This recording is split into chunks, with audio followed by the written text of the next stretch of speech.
Seorang pria di Sukabumi, Jawa Barat jadi sasaran amukan warga setelah dirinya tertangkap basah hendak mencuri sepeda motor yang sedang terparkir di sebuah rumah makan. Tak terima tubuhnya jadi sasaran bogem mentah warga, pria tersebut mengamuk. Beruntung pihak kepolisian berhasil menenangkan situasi meskipun sempat kewalahan karena pelaku juga berontak saat diamankan. Kini pria yang diduga maling itu dibawa ke Makopolsek Parungkuda, Polres Sukabumi untuk dimintai keterangan lebih lanjut.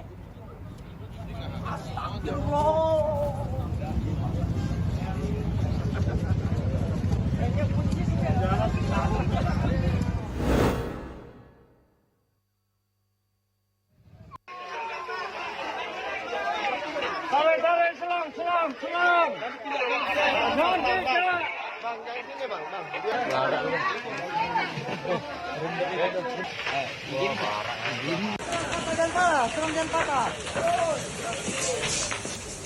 Kebakaran terjadi di kawasan padat penduduk di Jalan Garuh 1, Kelurahan Harjosari, Kecamatan Medan Amplas, Kota Medan, Sumatera Utara.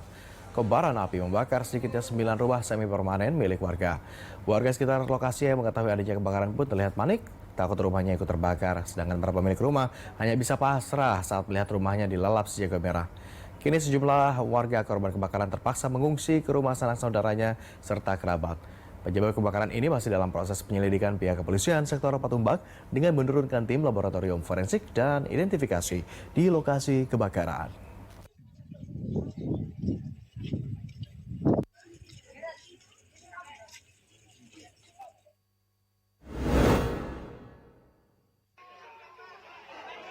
Ya, ada lucu nih.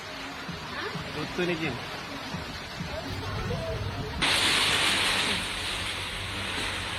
Wow.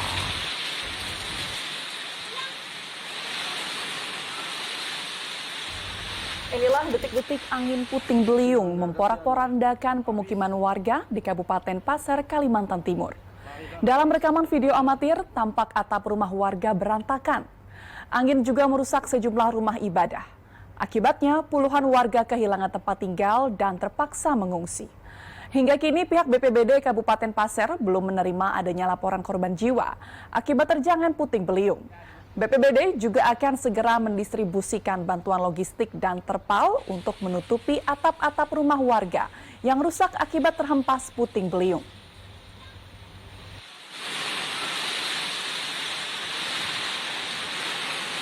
Langgar kasihan lah. Habis.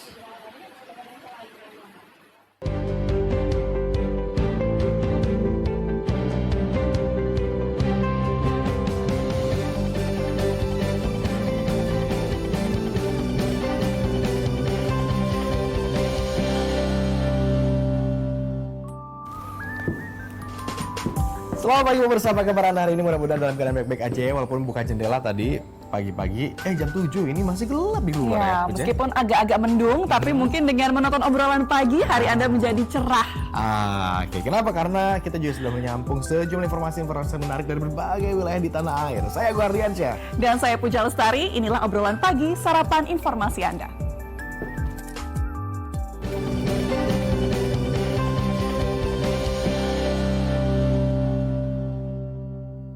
Oke, pemirsa, kita awali obrolan pagi ini dengan kabar dari Indonesia Timur, yang mana ada kejadian 8 rumah dibakar oleh sekelompok massa. Aksi pembakaran tersebut dilakukan sekelompok orang tak dikenal yang diduga kesal lantaran ada seorang warga tewas di tangan oknum TNI.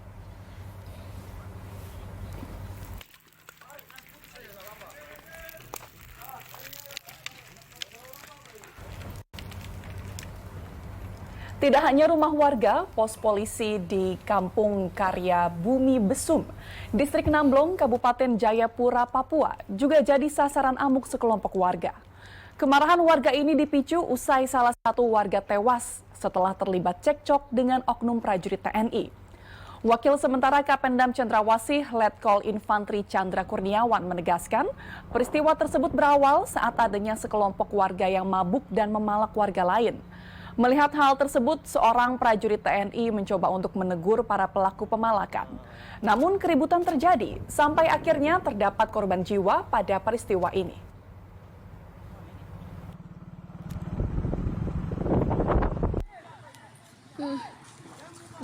Balai Desa Sunyala. Ya Allah. Kejadian ini bermula saat anggota Kodim Babinsa ini pulang ke rumah, kemudian dihadang oleh orang-orang mabuk, sehingga sudah diingatkan agar pulang, tapi tetap malah menyerang Babinsa ini, sehingga terjadilah pemukulan orang mabuk ini kepada anggota Babinsa yang sedang menggunakan pakaian dinas. Setelah itu selesai, kembali ternyata ada teman-temannya datang yang sama-sama mabuk. Dan terjadilah pengeroyokan yang Babinsa ini dikeroyok. Kemudian karena terdesak, Babinsa dipukul, sehingga anggota Babinsa ini membela diri, dan terjadilah kejadian ini. Nah, malah yang massa membakar rumah, ada 8 unit rumah yang dibakar. Di antaranya rumah Babinsa ini, keluarganya, termasuk pos-pos-pol, dan ada 1 lubang. Ya, Babinsanya padahal mau nolong awalnya ya kalau mendengar dari kronologi kisahnya begitu, tapi ternyata kemudian malah jadi korban pengeroyokan dan akhirnya terjadi insiden ini. Ya, sayang sekali ya Agung, namun semoga cekcok ataupun kesalahpahaman yang ada bisa segera diselesaikan. Betul sekali. Selanjutnya pemirsa, ada informasi soal seorang pria yang ditemukan tewas di tempat kejadian di tempat jasa cukur rambut di Kabupaten Demak, Jawa Tengah. Korban ditemukan tidak bernyawa dengan tubuh penuh luka lebam dan hantaman di bagian kepala.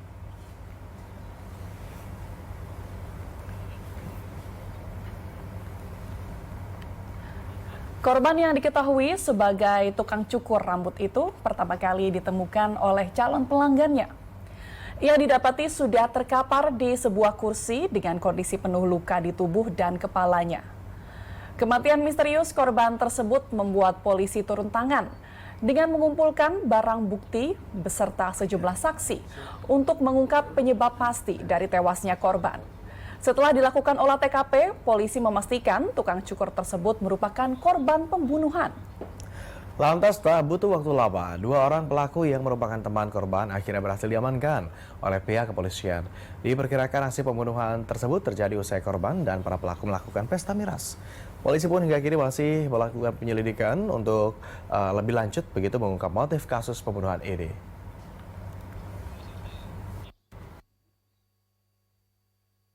Benar bahwa si korban telah menjadi korban penganiayaan yang dilakukan oleh teman-temannya sendiri, yang diduga dilakukan oleh sekitar 4 orang. Pelaku saat ini masih dalam proses penyelidikan dan pemburuan oleh tim kami Satreskrim untuk mencari kebenaran. Pagi-pagi berat semua beritanya tadi, Iya. 2 berita tadi.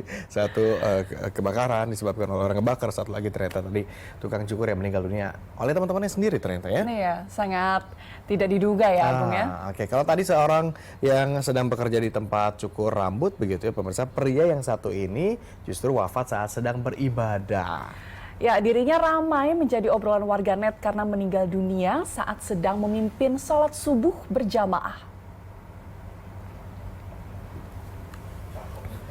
Inilah sujud terakhir Haji Andi Syamsul Bahri kepada Sang Pencipta di muka dunia. Ia dipanggil menghadap Tuhan saat sedang mengimami sholat subuh di Masjid Al-Ula Kampung Baru. Dari video rekaman CCTV, para jamaah sholat awalnya curiga karena sang imam masjid tidak kunjung bangkit dari sujud. Cukup lama sujud begitu ya jamaah, kemudian baru memastikan bahwa Haji Andi tak lagi bernyawa setelah tubuhnya lemas, tidak berdaya. Tampak sejumlah makmum begitu sempat mengangkat kepalanya untuk memastikan bahwa korban baik-baik saja, namun ternyata tersungkur. Jemaah lain langsung bergegas kemudian menggantikannya sebagai imam untuk menyelesaikan sholat, lalu kemudian mengevakuasi jenazah.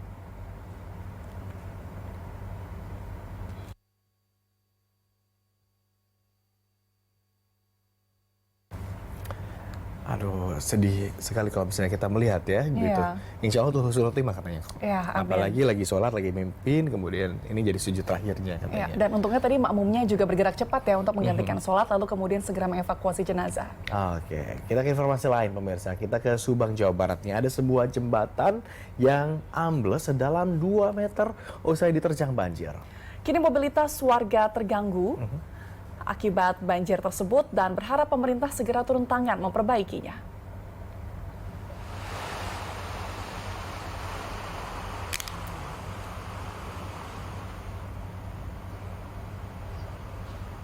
Hujan mungkin sudah reda, namun dampaknya masih terus dirasakan oleh warga Desa Sukahurip, Kabupaten Subang, Jawa Barat. Pasalnya, jembatan penghubung desa dengan kota Subang ini amblas setelah diterjang banjir Senin lalu, setelah hujan deras terus mengguyur wilayah ini. Membentang sejauh 20 meter dengan lebar 4 meter, jembatan ambles kini tidak dapat difungsikan lagi karena tak satu pun kendaraan bisa melintas. Warga pun berharap pemerintah setempat segera memperbaiki jembatan.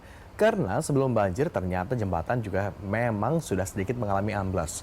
Namun pemerintah belum memberikan perhatian khusus meski lokasinya hanya berjarak 10 km dari kantor Pemkab.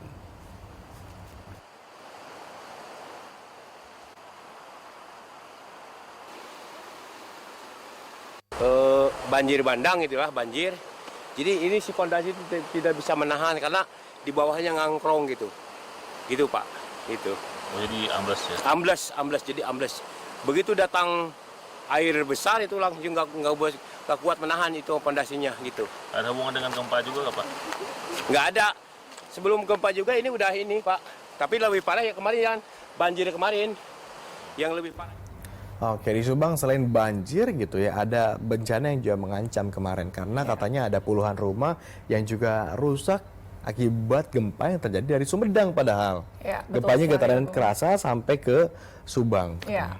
Nah, pasca gempa magnitudo 4,8 yang terjadi pada Minggu malam ini, Sumedang diguncang sejumlah gempa susulan ternyata. Ya. Sementara itu, pemerintah Kabupaten Sumedang telah menetapkan tanggap darurat bencana selama 7 hari. Pasca gempa susulan yang kembali mengguncang wilayah Sumedang dengan kekuatan magnitudo 4,5, puluhan pasien RSUD Sumedang akhirnya kembali dibawa ke tenda darurat guna mengantisipasi adanya gempa susulan. Pasien yang khawatir lebih memilih masuk ke dalam tenda darurat yang ada di Jalan Prabu Geusan Ulun, tepatnya di depan RSUD Sumedang.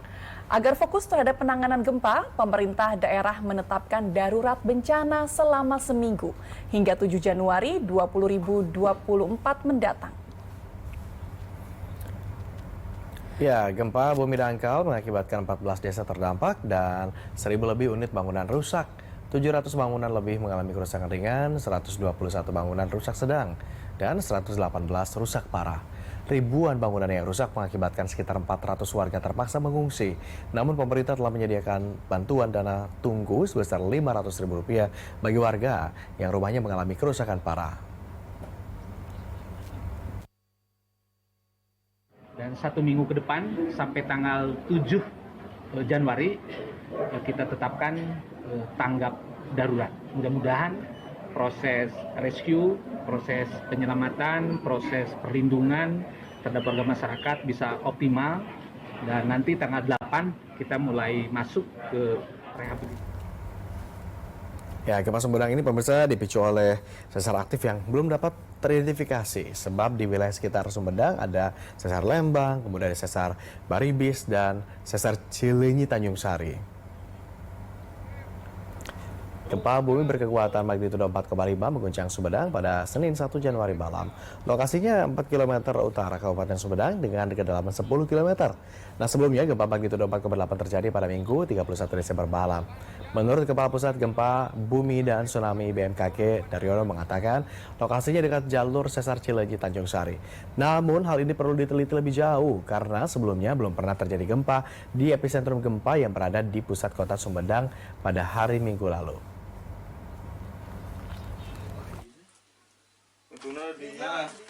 Lokasinya itu kan dekat dengan jalur sesar namanya Cileunyi Tanjung Sari ya. Jadi Cileunyi Tanjung Sari itu patahan yang membentang dari barat daya ke timur laut. Nah, mendekati kota Subang itu terusan sesarnya udah nggak ada lagi. Jadi hanya kalau kita melihat pusat gempanya yang dirasakan itu hanya ada di ujungnya saja. Jadi lokasi epicenter gempa itu tidak terletak pada jalur sesar Cileunyi Tanjung Sari. Tidak di jalur sesar, tapi ada di sebelah timur lautnya, sehingga gempa Sumedang ini bolehlah kalau diduga sebagai berasosiasi dengan terusan dari sesar Cileunyi Tanjung Sari. Jadi begitu Mas. Ini tapi kita para ahli masih meneliti apakah itu struktur baru ataukah ini kelanjutan dari sesar.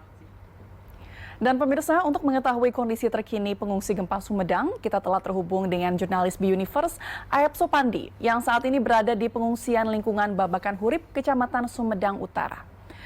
Ya, selamat pagi Aep. Bagaimana kondisi terkini pengungsi gempa Sumedang? Apakah sudah ada bantuan yang datang dan bantuan apa saja yang masih diperlukan masyarakat? Ya baik, selamat pagi Puja dan pemirsa. Dapat saya sampaikan, saya sedang berada langsung di tempat pengungsian yang ada di lingkungan Babakan Hurip, Kecamatan Sumedang Utara, Kabupaten Sumedang.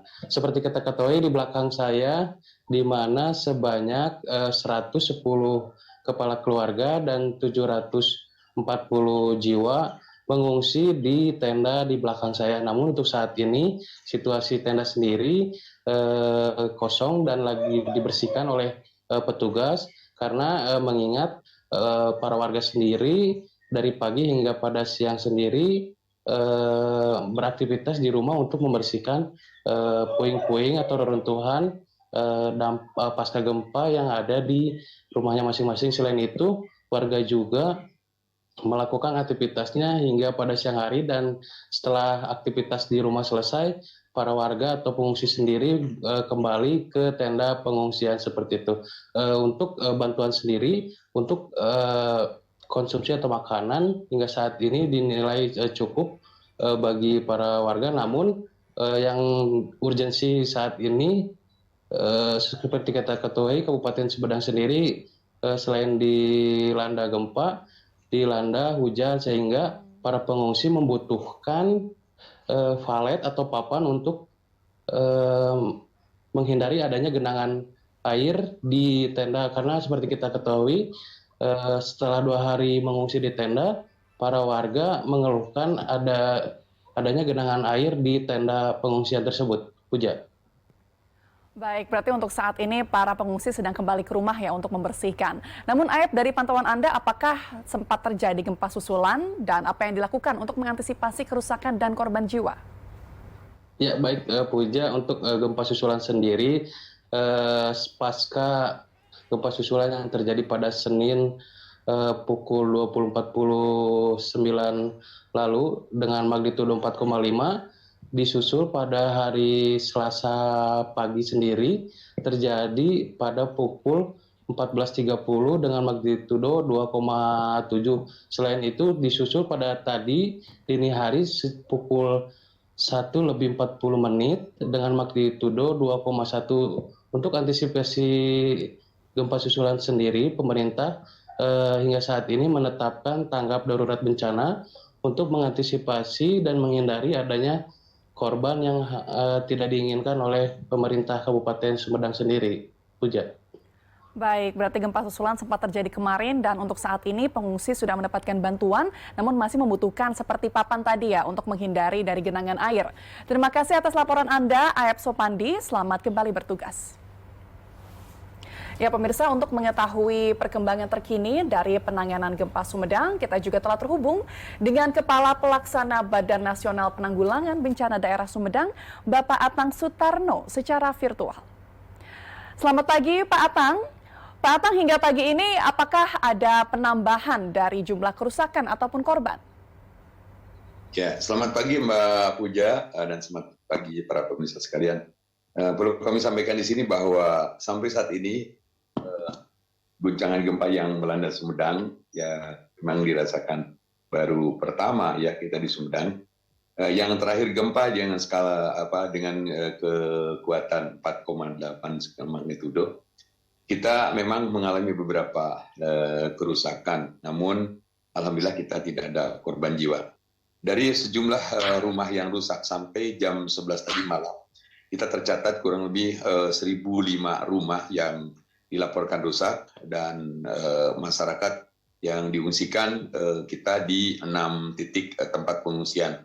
Namun alhamdulillah dari ke 6 titik tempat pengungsian itu masyarakat yang kita berikan ke rasa nyaman, aman, di dalam pengungsian, baik untuk masalah logistik, masalah lain-lainnya. Dan keadaan di Sumedang insya Allah aman, terkendali. Baik, berarti hingga saat ini tidak ada korban jiwa dalam kejadian ini. Pak Atang, kita tahu bahwa pemerintah sudah menetapkan status tanggap darurat selama 7 hari. Apakah setelah 7 hari ini akan ada rencana pemulihan pasca bencana gempa bumi? Ya, Punya dalam kita sudah menetapkan tanggap darurat selama 7 hari, mulai tanggal 1 sampai dengan tanggal 7. Kita fokuskan pertama adalah pendataan masyarakat yang terkena bencana. Kemudian kita jemput bola ke lokasi-lokasi di mana masyarakat yang terdampak dari bencana ini.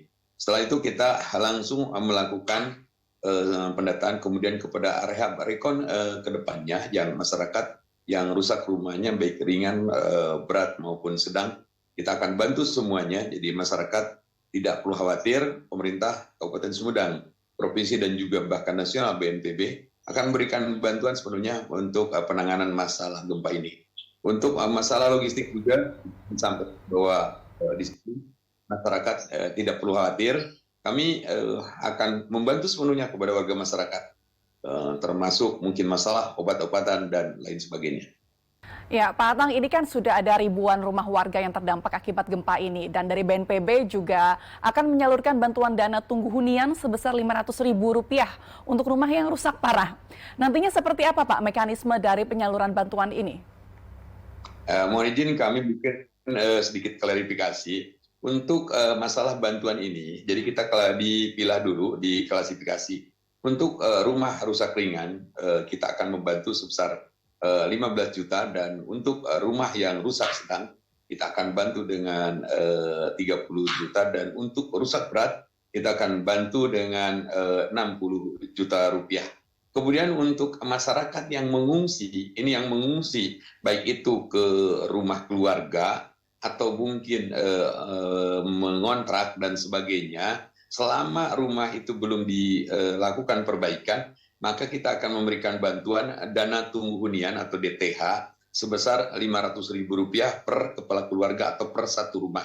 Jadi ketika ini masyarakat akan dilakukan perbaikan rumahnya, mereka mengontrak atau diam di rumah keluarganya, kita tetap akan memperhitungkan sampai rumah itu betul-betul berdiri dan bisa diisi. Baik. Baik, Pak Atang, berarti ini artinya nanti untuk bangunan yang sudah diklasifikasi rusak berat ataupun rusak ringan, berarti nanti akan diberikan uang untuk perbaikan dan juga akan diberikan uang tunggu ya sampai menunggu huniannya ini bisa kembali ditinggali. Terima kasih banyak atas update informasinya Pak Atang Sutarno, Kepala Pelaksana Badan Nasional Penanggulangan Bencana Daerah Sumedang. Selamat kembali beraktivitas.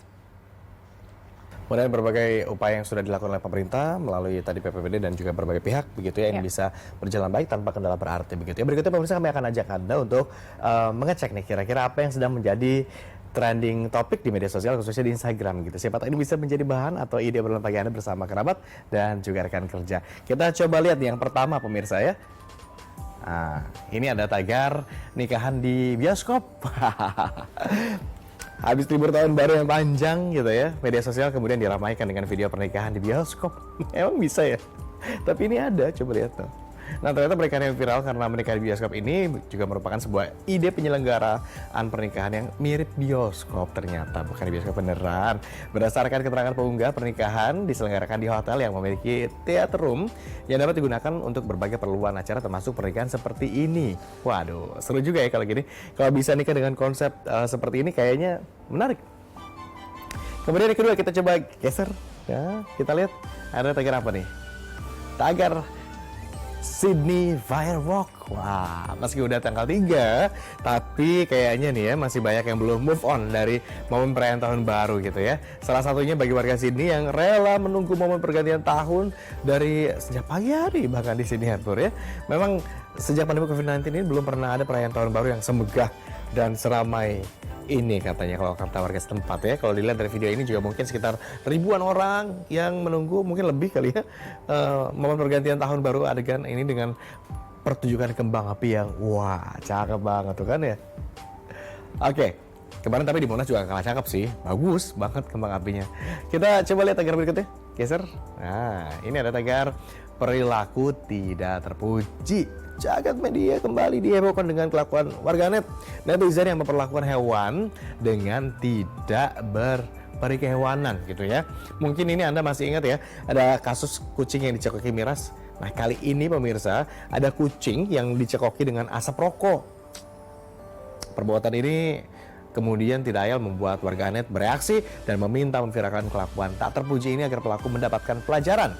Karena mengunggah ini menyatakan katanya si orangnya bahwa pelaku telah diperingatkan untuk tidak mengasapi kucing, tapi ternyata tetap aja gitu ya. Waduh, saya jadi cuma bisa geleng-geleng kepala nih ya. Kita lihat nanti kelanjutan kasusnya seperti apa kalau gitu ya. Itu tadi pemirsa 3 trending topik pilihan redaksi obrolan pagi yang mungkin bisa jadi ide atau topik obrolan pagi Anda juga bersama rekan dan juga kerabat kerjaan nanti. Kita ke informasi mancanegara nih Puja. Ya Agung, dalam awal tahun ini ada berbagai kejadian yang terjadi di Jepang, namun yang terbaru ini ada kebakaran besar yang terjadi di Bandara Haneda sesaat setelah 2 pesawat bertabrakan di landasan pacu. Ya, 5 orang tewas dilaporkan dalam kejadian ini.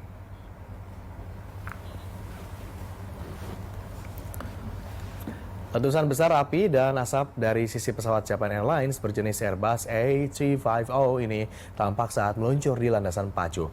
Pesawat komersil penumpang ini kemudian bertabrakan dengan pesawat penjaga pantai berjenis Bombardier Dash 8. Kebakaran besar pun tak terhindarkan di landasan Bandara Haneda, Tokyo pada hari Selasa waktu setempat.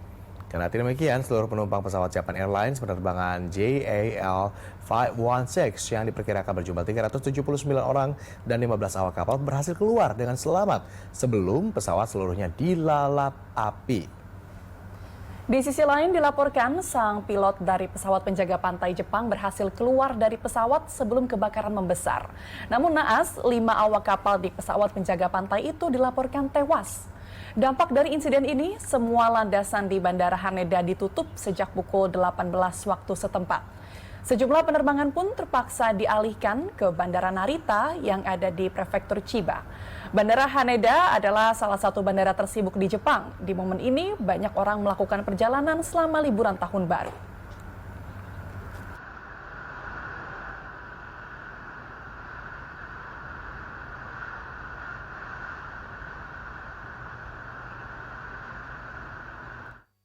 Mana lagi high season gitu ya, Bandara Haneda kan sibuk banget itu penerbangannya. Tapi ada kejadian kemudian ditutup ya, dialihkan tadi ya. Tapi untungnya tadi meskipun ada 5 orang yang tewas, namun untuk di pesawat airline tersebut semuanya selamat ya Agung ya. Sementara itu pemirsa, serangan yang terus-menerus dilakukan militer Israel ke wilayah Gaza, Palestina ini membuat korban jiwa dan luka tentunya semakin bertambah. Ya, terbaru serangan Israel di wilayah Gaza Tengah ini merenggut setidaknya 15 nyawa.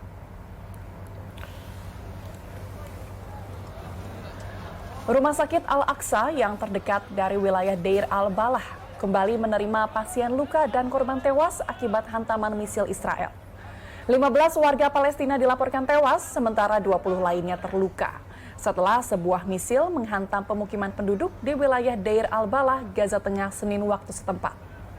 Serangan yang tak kunjung henti dilakukan militer Israel ke wilayah Gaza membuat lebih dari 21.900 warga Palestina tewas.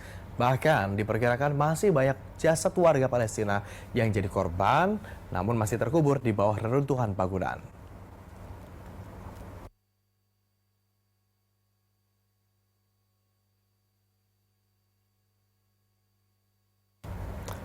Oke, usai jeda pemirsa, kami masih akan kembali dengan sejumlah informasi menarik lainnya. Jadi tetaplah bersama kami di obrolan pagi, sarapan informasi pagi Anda.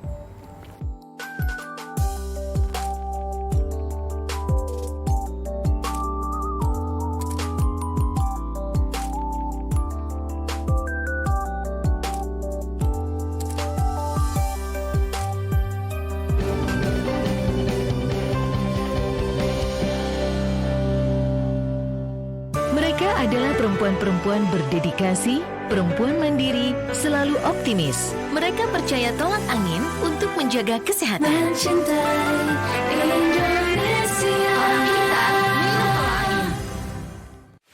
BTV Indah Kanal. Tidak perlu khawatir, scan kanal barunya dan nikmati program hiburan tanpa batas secara gratis. Ayo, deretan program menarik, siap menginspirasi dan berubah duniamu. ASEAN atau G20? Dua-duanya, ASEAN penting, G20 juga penting. Saya sampaikan bahwa ASEAN ini terbuka bermitra dengan negara manapun. Memasak menjadi mudah bersama dengan Enders.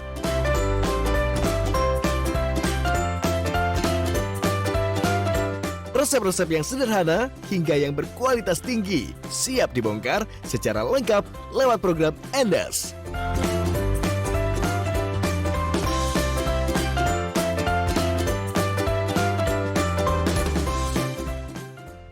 Enders, Senin sampai Jumat di BTV. Bioskop di layar kaca Anda.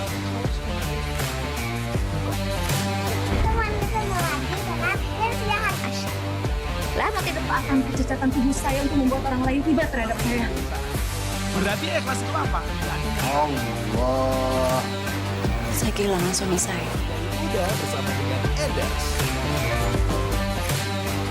Program bersatu kawal Harus memberikan sesuatu atau membawa sesuatu. Yang bisa dilakukan. Scan kanalnya. Nikmati program hiburan dan berita unggulan secara gratis. BTV, bersatu menginspirasi.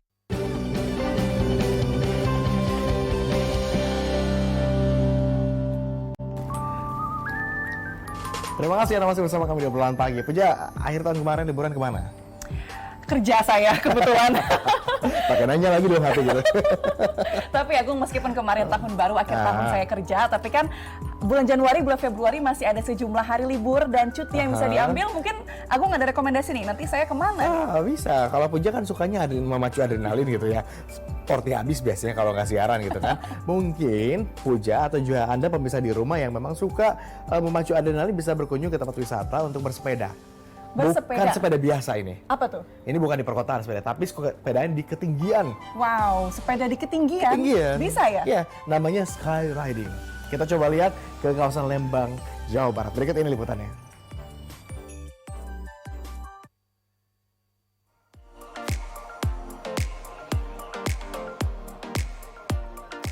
Wah, asik nih. Liburan sambil cobain wisata adrenalin. Kenalin ya, ini namanya wahana skydrive. Gimana nggak memacu adrenalin kalau pengunjung bisa menggoes sepeda dari ketinggian 3-6 meter dengan panjang lintasan 250 meter. Duh, bikin deg-degan ya. Dari ketinggian, pengunjung juga bisa melihat pemandangan indah di sekitar tempat wisata yang ada di Jalan Raya Lembang, Jawa Barat. Apalagi nih, ditemenin sama sejuknya udara.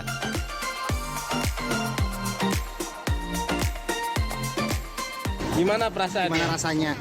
Nah, terus enakan nggak? Takut nggak? Takut nggak? Kenapa takutnya? Tinggi. Tinggi. Sama siapa kesini? Sama keluarga. Sama ayah ya. Dalam rangka apa liburan? Keren banget, seru. Terus nggak berasa juga tadi. Terus apa lagi, Bu? Hah? Terus apa lagi? Apa ya? Ya keren aja, seru pokoknya. Sini. Baru pertama. Saya takut tinggi sih tadi, lumayan takut tapi nggak apa-apa sih, aman aja. Wahana ini terbilang baru loh, jadi jangan heran ya kalau banyak pengunjung yang antre untuk mencobanya. Soal keamanan juga sudah teruji kok di tangan orang-orang berpengalaman tentunya. Kalau untuk keamanannya itu sudah pasti ya, sudah kita uji coba, udah sangat aman, dan sebelum naik pun dikasih arahan-arahan oleh petugas bahwa peraturannya seperti apa, dan minimal tingginya itu 150 cm. Kalau untuk anak kecil anak kecil di bawah itu harus didampingi oleh orang tua.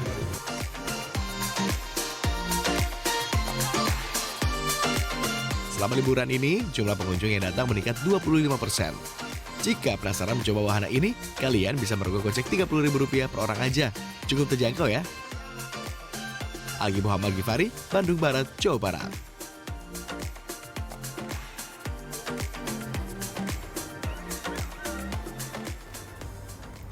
Futuristik desainnya kan? one wheel gitu, rodanya gede gitu doang gitu kayak di masa depan. Kayak Dan kendaraan serunya masa depan. bisa berdua loh tadi Agung. Iya. Mungkin itu cuma 3-6 meter doang. Nah. Tapi kalau yang naik kan ngeliat kanan kiri, wih, ngeri kan ke bawah.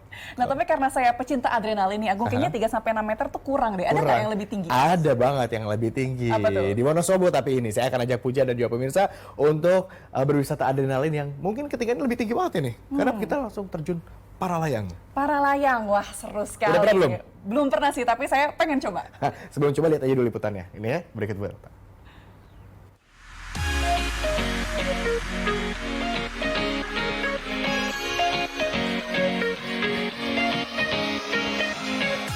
Memang butuh nyali untuk mencoba wahana yang satu ini. Para layang namanya. Olahraga ini patut dicoba bagi pecinta adrenalin loh. Kalau tekad sudah bulat untuk mencobanya, datang aja deh langsung ke Lembah Bukit Seroja, Desa Tlogo, Garung, Wonosobo, Jawa Tengah. Tepatnya sih di Kompleks Kahyangan Skyline. Dan bagi yang belum berpengalaman, jangan takut ya, soalnya bakal ditemenin sama pendamping kok. Sebelum terbang, gunakan harness dulu ya, atau alat keselamatan dengan standar internasional. Kalau udah rapi, pengunjung juga akan diberikan pengetahuan cara lepas landas dan mendarat yang aman. Nah, udah siap terbang nih. 1, 2, dan 3. Asik banget terbang bagi burung. Mata juga bakal dimanjakan keindahan deretan pegunungan berlatar Gunung Sindoro di atas Telaga Menjer, serta hamparan kebun teh nan eksotis. Sungguh menjadi pengalaman yang luar biasa ya. Gak heran deh kalau olahraga ini digemari pecinta adrenalin. Mau naik para layang. Lagi liburan atau gimana? Iya, Kenapa kok pengen naik para layang? kepingin. Emang nggak takut? Nggak tahu rasanya. Tapi emang udah sering lihat ya? Ini baru pertama kali nyoba ini? Iya. Untuk tingkat keamanan kita semuanya pakai peralatan yang safety ya, karena standar semuanya. Semua perlengkapan kita ada sertifikasinya semua, pilotnya juga sudah sertifikasi semua. Soal biaya, pengunjung bisa mengeluarkan kocek mulai Rp450.000 per orangnya. Harga tersebut untuk durasi terbang selama 10 menit. Sementara itu, waktu yang dianjurkan untuk mencoba wahana ini mulai dari jam 9 pagi hingga 4 sore. Tapi tergantung dengan kondisi cuaca loh. Priyo Budi Santoso, Wonosobo, Jawa Tengah. Wow, seru banget bisa ngeliat pemandangan dari atas langit katanya. Eagle eye, jadi ngeliat ke bawah gitu seru. Berani nggak tapi? Berani sih, karena tadi ternyata sama ada tandemnya. Mungkin kalau sendiri saya nggak berani. Saya sih berani-berani, cuman ngeri masuk angin. Kaum jompo ya soalnya.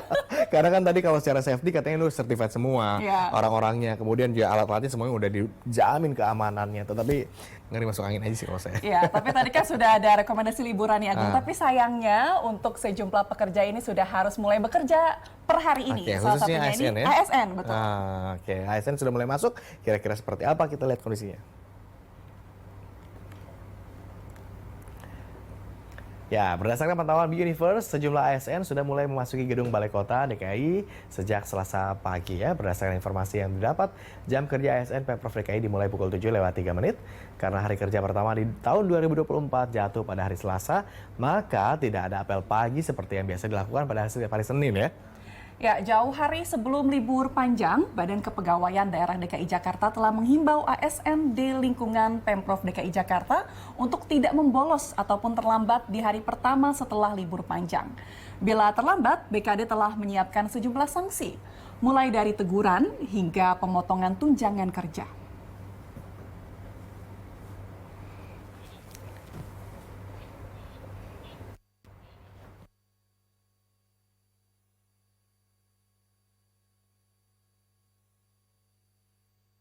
Sudah mengecek situasi di Stasiun Manggarai yang biasanya ramai sesak saat jam kerja, situasinya masih belum pulih ya. Nah, bagaimana kalau kita cek ke halte Transjakarta, Cakra Selaras Wahana atau CSW di Blok M? Kita telah terhubung dengan jurnalis Universe Medi Kantio Adi Kresna dan Muhammad Rizky. Halo, selamat pagi Medi. Bagaimana suasana halte transit CSW pagi ini? Apakah sudah penuh dengan para pekerja yang berangkat hari ini? Iya, selamat pagi Puja, Agung, dan juga pemirsa. Kalau dilihat situasi pada pagi ini sebenarnya jumlah penumpang yang naik atau melakukan perjalanan melewati halte CSW pada hari ini terlihat belum seramai pada hari biasanya, mengingat di luar juga cuaca sedang hujan. Kemungkinan ada beberapa penumpang yang biasanya menggunakan Transjakarta mungkin beralih menggunakan moda transportasi lain sehingga dapat sampai ke tujuan atau kantor masing-masing dari rumah dengan lebih nyaman begitu Puja. Namun jika dilihat sebenarnya posisi halte CSW ini menjadi salah satu halte yang cukup sentral bagi para pekerja kantoran yang menggunakan transportasi umum di Jakarta, mengingat di halte ini mereka bisa berpindah ke berbagai arah atau jurusan, mulai dari arah Blok M, Senayan, kemudian ke arah Ragunan, begitu juga dengan mereka yang melakukan perjalanan ke arah Ciledug. Selain itu, halte ini menjadi salah satu titik transit atau perpindahan moda transportasi bagi mereka yang mungkin melakukan atau memulai perjalanannya dari arah Lebak Bulus gitu menggunakan MRT untuk turun dan berpindah moda transportasi menggunakan Transjakarta untuk menuju ke arah yang sudah saya sampaikan tadi. Sebagai gambaran, Puja dan juga Agung, begitu juga pemirsa, memang setiap hari Transjakarta menampung sekitar 1,1 juta penumpang, baik dari 13 rute utama yang sudah dijalankan, begitu juga dengan rute-rute non-BRT yang tersebar di seluruh wilayah. Untuk saat ini sendiri kebijakan dari PT Transjakarta sudah mulai mengaktifkan seluruh rute yang biasanya bahkan hanya beroperasi di hari kerja. Saat ini beberapa rute yang cukup hanya biasanya beroperasi di hari kerja juga dioperasikan pada hari libur untuk mengantisipasi lonjakan penumpang yang ada di pekan pertama tahun baru 2024 ini. Puja. Baik, Medi, berarti tadi kami lihat di situasi di sana memang sudah mulai ramai namun belum penuh ya, karena hari ini juga hujan, mungkin ada beberapa pekerja yang menggunakan kendaraan pribadi. Terima kasih atas laporan Anda, Medi Kantio dan juru kamera Muhammad Rizky. Selamat kembali beraktivitas. Tapi setidaknya Puja ini udah mulai kerasa gitu ya. Gimana aura-auranya, warga kembali bergeliat, kemudian sudah kembali aktif begitu untuk kembali bekerja ya. Ya, dan ini kan musim hujan ya Agung ya. Kalau di sekitar saya sih sudah banyak yang mulai pilek-pilek atau flu, batuk. Agung sempat ngerasa gitu nggak? Sempat gitu juga, jaga kesehatan. Karena ternyata potensi COVID-19 sekarang lagi cukup tinggi juga ya. Dejavu tapi pemirsa rasanya kalau pasca liburan ini ngingetin kita setahun atau 2 tahun lalu gitu ya, di mana COVID-19 sedang galak-galaknya gitu. Di saat-saat kayak gini biasanya kita sedang khawatir kasus COVID-19 kembali melonjak. Emang status COVID-19 ini sudah dicabut oleh WHO, tapi menjelang libur Nataru kemarin, kasus COVID-19 kembali terpantau meningkat gitu ya. Apakah kemudian virus asal Wuhan ini akan kembali masuk begitu, kemudian juga melonjak karena trennya kalau mobilitas tinggi, kemudian angka COVID-19 juga akan meningkat. Langsung aja kita coba diskusikan bersama juru bicara Kemenkes, ada Bu Siti Nadia Tarmizi. Bu Nadia. Pagi, Mas Agung, salam sehat. Bu Nadia, terima kasih sudah bergabung bersama kami di obrolan pagi. Bu Nadia, kalau di musim pandemi dulu begitu ya kan, mobilitas tinggi itu begitu diantisipasi oleh pemerintah begitu. Jangan sampai penyebaran COVID-19 kemudian meningkat. Nah, gimana kalau sekarang? Sudah ada evaluasi kah pasca Nataru ini angka COVID-19 naik lagi atau tidak? Iya, kalau kita lihat ya bahwa kalau kita belajar dari pola COVID-19 ya, bahwa dulu kita memang melihat bahwa kalau terjadi mobilitas tinggi kemudian kasus meningkat ya, tapi ternyata memang faktor terbesar daripada peningkatan kasus itu adalah varian atau jenis baru daripada COVID-19. Nah, jadi sebenarnya mobilitas setinggi apapun kalau kemudian kita memiliki imunitas yang cukup, maka sebenarnya tidak akan menyebabkan ya sebenarnya kasus yang sangat tinggi seperti yang kita alami saat pandemi COVID-19. Dan inilah salah satu situasi yang kita lakukan kajian pada waktu kita memutuskan untuk menyatakan Indonesia selesai dari pandemi COVID-19. Nah, jadi kalau kita lihat sekarang, walaupun di liburan Natal dan Tahun Baru ini diperkirakan mungkin ada 107 juta orang melakukan pergerakan, tetapi ada potensi peningkatan kasus COVID-19, tapi lebih dikarenakan ada subvarian baru yang kita ketahui. Setidaknya ada 3 subvarian baru, yaitu JN1, kemudian EG5, dan XBB. Oke, tapi Kemenkes apakah punya data nggak sih Bu Nadia sekarang itu temuan COVID-19 di Indonesia seberapa besar atau seberapa tinggi? Karena kalau di negara tetangga Singapura dan juga Malaysia katanya tinggi gitu, di Indonesia nggak ternyata.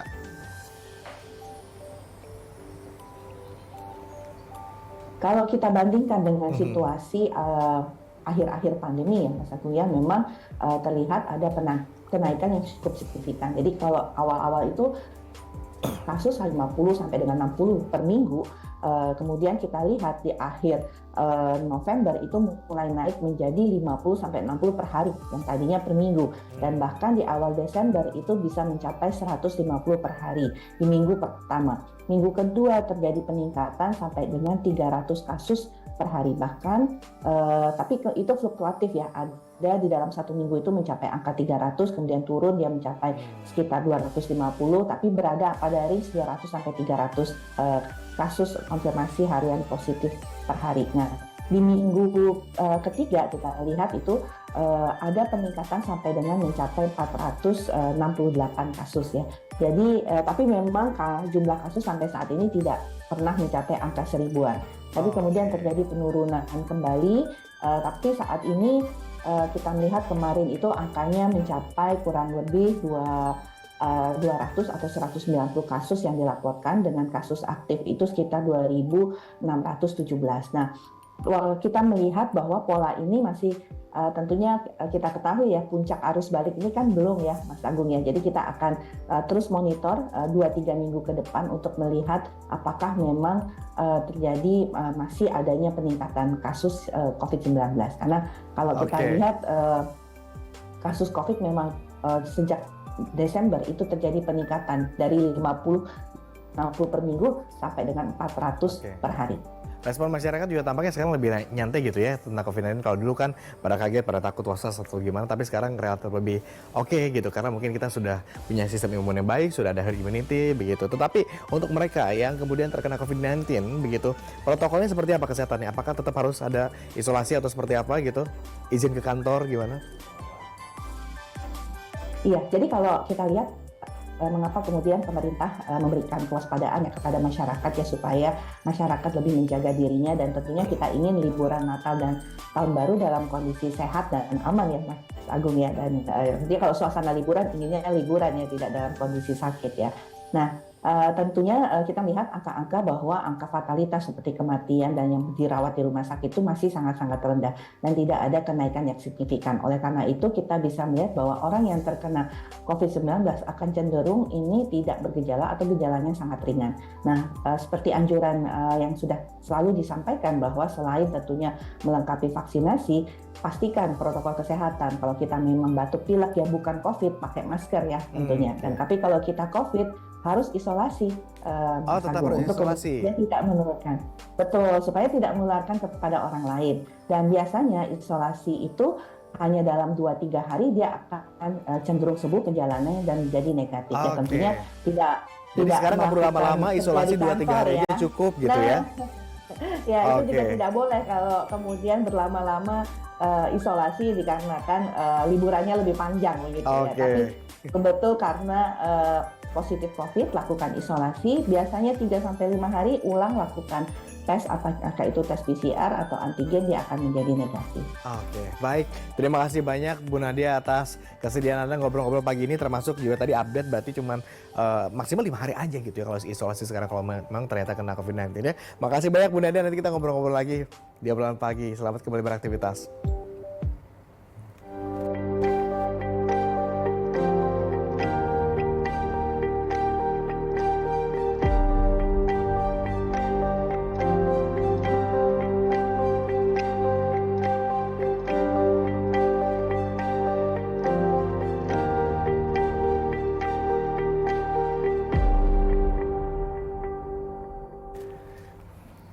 Pemirsa, broken home kerap menjadi gambaran remaja di tanah air. Pemicunya pun beragam, mulai dari perselisihan keluarga hingga gaya hidup yang kurang baik. Ironisnya, broken home memiliki dampak buruk, mulai dari gangguan mental hingga tindak kriminal.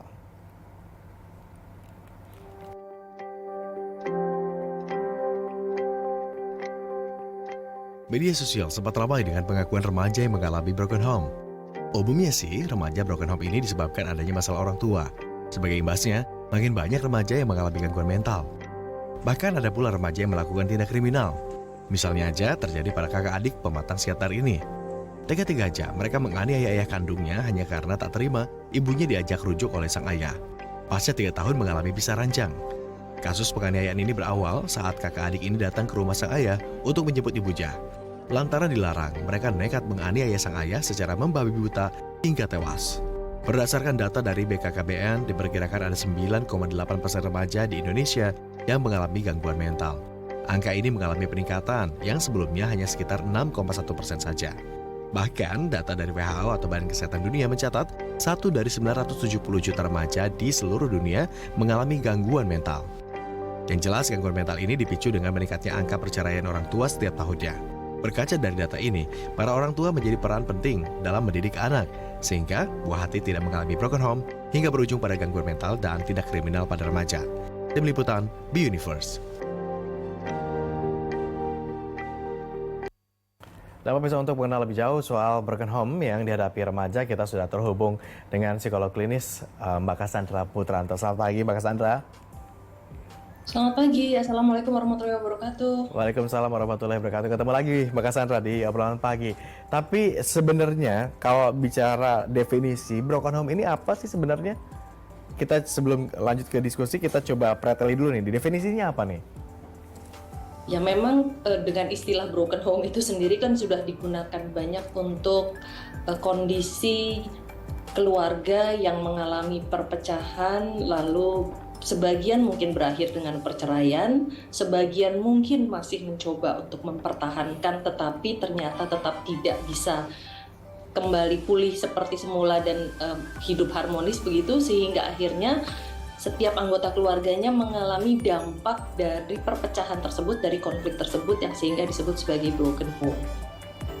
Oke, jadi apakah remaja atau anak broken home ini penyebabnya hanya karena perceraian orang tua saja atau karena hal lain? Yang penting ada konflik.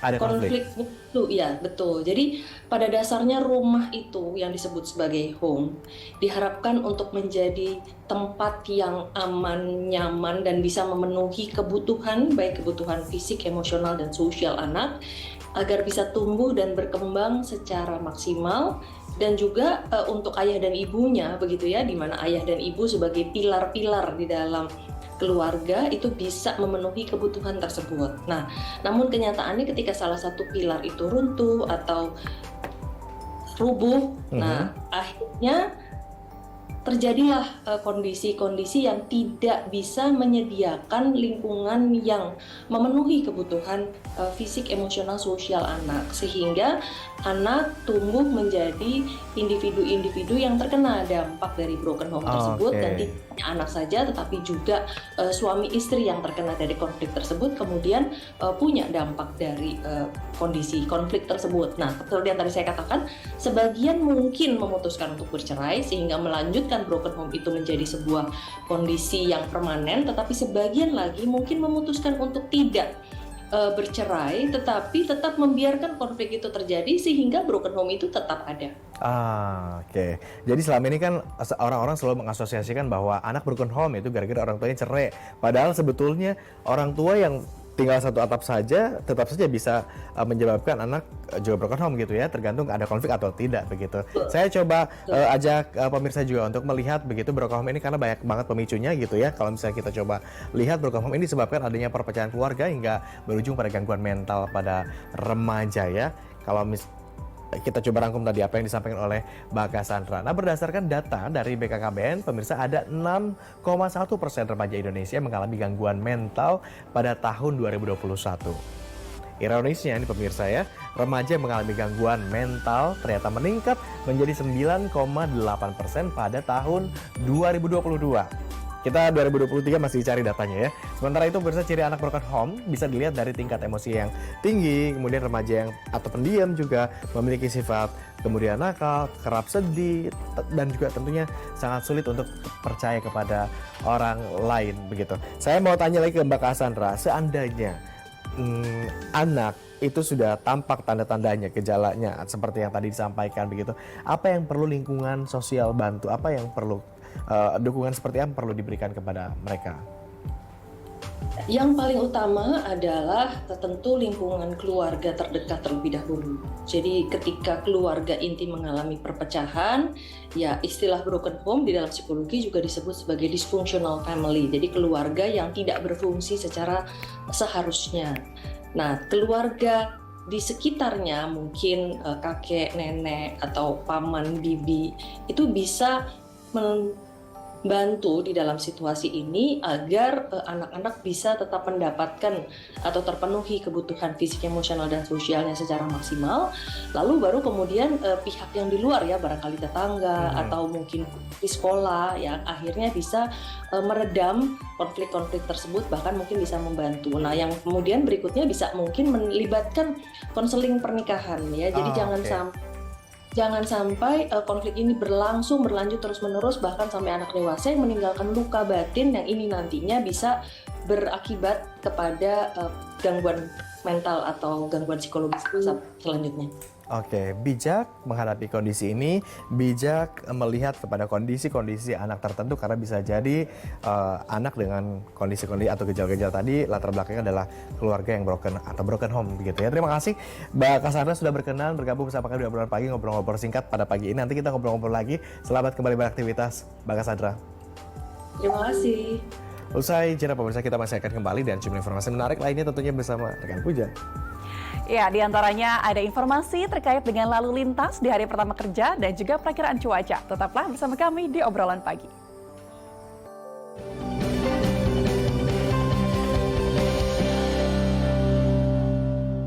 Memasak menjadi mudah bersama dengan Enders.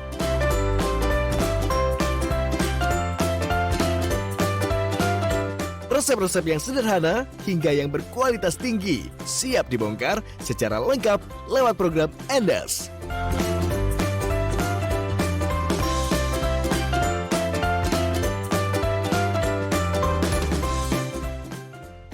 Enders, Senin sampai Jumat di BTV. Ayo pemirsa BTV, ikuti kuis Pilih-Pilih Senin sampai Sabtu pukul 16.15 waktu Indonesia Barat dan pukul 17.55 waktu Indonesia Barat. Ada uang puluhan juta rupiah yang siap menantimu hanya di BTV.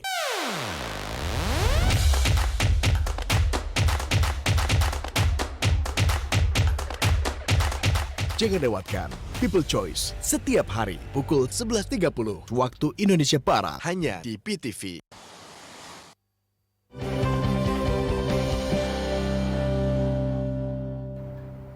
Terima kasih Anda masih bersama kami di obrolan pagi. Pemirsa, sebelum beraktivitas, ada baiknya kita cek kondisi lalu lintas pagi hari ini. Kita sudah terhubung dengan tim NTMC Polri, ada Brigadir Medina yang saat ini berada di kawasan Simpang Semanggi, Jakarta Selatan. Ya, selamat pagi Brigadir Medina. Bagaimana kondisi lalu lintas di tempat Anda melaporkan saat ini? Ya, terima kasih Puja dan juga selamat pagi pemirsa. Menemani aktivitas pagi hari Anda, kami akan mengajak Anda untuk mengetahui informasi selengkapnya seputar arus lalu lintas langsung dari kawasan Semanggi, Jakarta Selatan. Dapat Anda lihat bersama di layar kaca Anda arus lalu lintas pada pagi hari ini sudah mulai terjadi peningkatan volume arus kendaraan di berbagai arahnya berkaitan dengan jam berangkat perkantoran dan juga aktivitas masyarakat lainnya. Yakni arus lalu lintas dari arah Gatot Subroto yang akan menuju ke arah Selipi, Tomang maupun Grogol pada pagi hari ini dalam situasi ramai namun masih tetap lancar. Kendaraan didominasi oleh kendaraan pribadi baik roda 2 maupun roda 4. Bagi Anda para pengendara yang melalui jalur arteri dihimbau untuk mengambil jalur sebelah kiri untuk mengurangi imbas kemacetan bagi para pengendara yang akan memasuki tol Senayan. Kemudian arus lalu lintas dari arah Gatot Subroto yang akan berbelok kiri menuju ke arah Kuningan ataupun Pancoran dan juga Cawang, ataupun yang akan melintas di bawah flyover menuju ke arah Blok M maupun Bundaran HI pagi hari ini dalam situasi ramai dan juga lancar. Kami menghimbau kepada para pengendara yang akan melewati kawasan ini agar selalu berhati-hati dan menjaga batas kecepatan maksimal kendaraan Anda dikarenakan banyaknya aktivitas masyarakat di kawasan ini. Kemudian arus lalu lintas di tol dalam kota yakni dari arah Cawang Grogol yang akan mengarah ke Senayan dan juga sebaliknya. Pagi hari ini dalam situasi lancar, kecepatan kendaraan dapat dibaca berkisar 40 hingga 60 Baik, Brigadir km per Medina. jam. Baik, terima kasih atas laporan Anda, Brigadir Meidina. Selamat kembali bertugas dan salam presisi. Ya pemirsa, informasi tadi sekaligus mengakhiri jumpa kita dalam obrolan pagi hari ini. Waduh, tapi Jakartanya hujan ya. Iya. Jadi nggak bisa kemana-mana. Oke deh, nggak apa-apa kalau gitu kita udahan dulu. Mewakili seluruh kerabat kerja bertugas, pemirsa saya Agung Hardiansyah. Dan saya Puja Lestari. Pamit undur diri, terima kasih atas kebersamaan Anda. Jangan lupa untuk follow nih akun media sosial BTV, baik itu dari Instagram, Twitter, YouTube, dan akun media sosial lainnya ya. Kita ketemu lagi besok ya. Sampai jumpa.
Jangan lewatkan People Choice setiap hari pukul 11.30 waktu Indonesia Barat hanya di PTV. Perebutan gelar dengan berbagai macam gaya bertarung dari seluruh dunia. Mereka membuktikan siapa yang paling hebat di dalam ring oktagon untuk membawa gelar juara pulang ke rumah.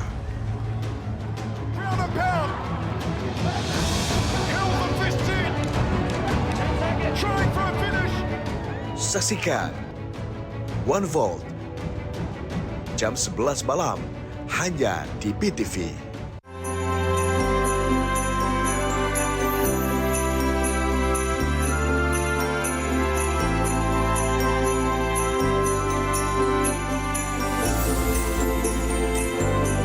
Di hidup ini layani Yesus, itu yang kekal dengan segala talenta dan semua hak milikmu. Saksikan setiap minggu Saat Teduh bersama Philip Bantova jam 6 pagi dan ibadah perayaan live jam 7 pagi hanya di PTV. Isu hangat saat ini. Balapan liar pemirsa aparat kepolisian Resor Kudus Jawa Tengah. Fashion modern ternyata tidak menyurutkan para pengrajin batik di wilayah Gresik. Paling viral dan update setiap pagi. Kami akan ajak Anda untuk mencicipi kuliner. Ini kulinernya khas Palembang. Informasi yang cocok untuk mengawali hari. Obrolan pagi setiap Senin sampai Jumat jam 7 pagi. Hanya di BTV, bersatu menginspirasi.